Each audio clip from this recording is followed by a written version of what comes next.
Après toutes ces années d'expérience comme thérapeute, qu'est-ce que tu as appris sur l'être humain? Ouf, ce qui me vient spontanément, c'est qu'il est magnifique.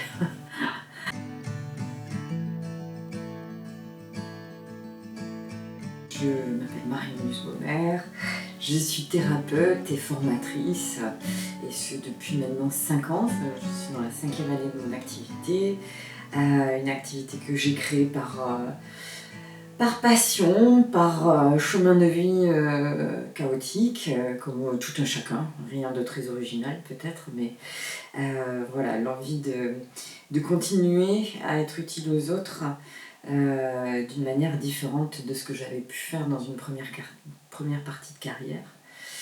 Et voilà, aujourd'hui, si je dois me présenter, eh bien, je continue à être utile aux autres et à les aider à avancer sur leur propre chemin en partageant des méthodes et en partageant ma disponibilité pour eux.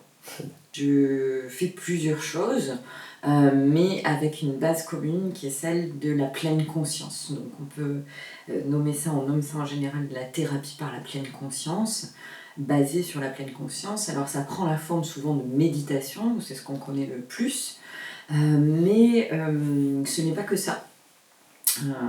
C'est aussi d'autres thérapies qui viennent compléter, comme notamment des exercices de thérapie cognitive et comportementale, etc. Et c'est l'outil que j'ai choisi pour accompagner différents publics, que ce soit des particuliers qui viennent au cabinet pour des problématiques souvent liées au stress, aux émotions ou à la relation à soi, mais aussi des publics particuliers, enfin spécifiques, comme notamment des seniors ou aussi des adolescents, puisque j'ai la chance d'intervenir dans un collège pour faire de la psychoéducation. Voilà, donc je travaille avec la pleine conscience, l'art-thérapie aussi, et pour aider essentiellement les personnes sur les thèmes des émotions et du rapport à soi. Le silence, on sait que c'est un temps d'élaboration aussi, où il se passe plein de choses en fait. On croit que le silence, c'est l'équivalent du néant. En fait, le silence, c'est un espace vide dans lequel, du coup, on peut y mettre plein de choses. Le vide n'étant pas la même chose que le rien. Souvent, les personnes confondent. Le vide, c'est comme de l'espace à l'intérieur duquel il peut se passer plein de choses. Les bénéfices, ils sont multiples et j'ai envie de dire autant variés que les personnes qui viennent me consulter. Mais évidemment, il y a des bases communes qui permettent notamment d'être beaucoup plus dans l'instant présent. Alors le fameux instant présent dont tout le monde parle, enfin que cette expression tout le monde l'utilise, mais souvent les personnes ne savent pas trop y mettre du sens.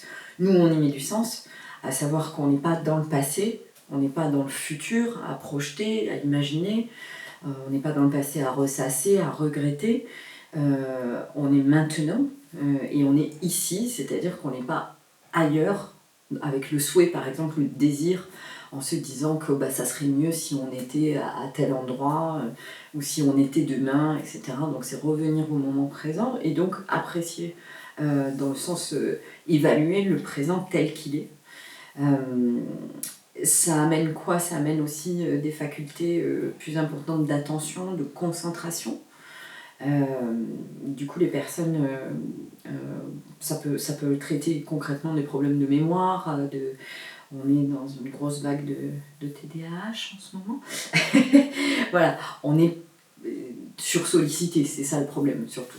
Et du coup, la pleine conscience y répond. Ça, on va dire, ce sont des exemples concrets. Si je dois résumer plus globalement, c'est un outil qui apporte aussi une meilleure connaissance de soi.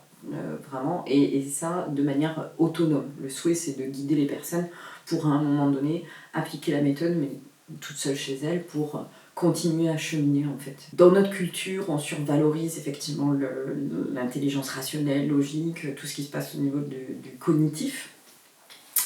Et on dévalorise, ou on met de côté, ou on voit même ça comme une faiblesse, tout ce qui relève de la sensibilité, de l'émotionnel. Alors que c'est tout aussi important.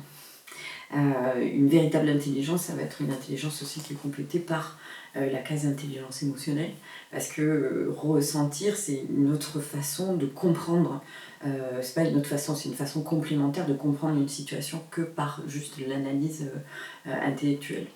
Donc la pleine conscience, elle remet les choses à un juste niveau équilibré, on va dire. Voilà.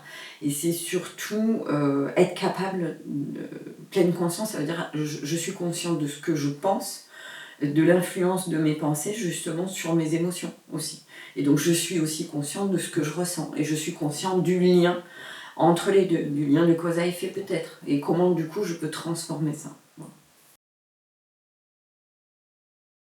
C'est un outil au service justement de l'exploration de soi et de ses problématiques et de la résolution peut-être des problématiques. Encore une fois, je ne vais pas donner une définition absolue, loin de là. Je dis comment je l'utilise, je préfère.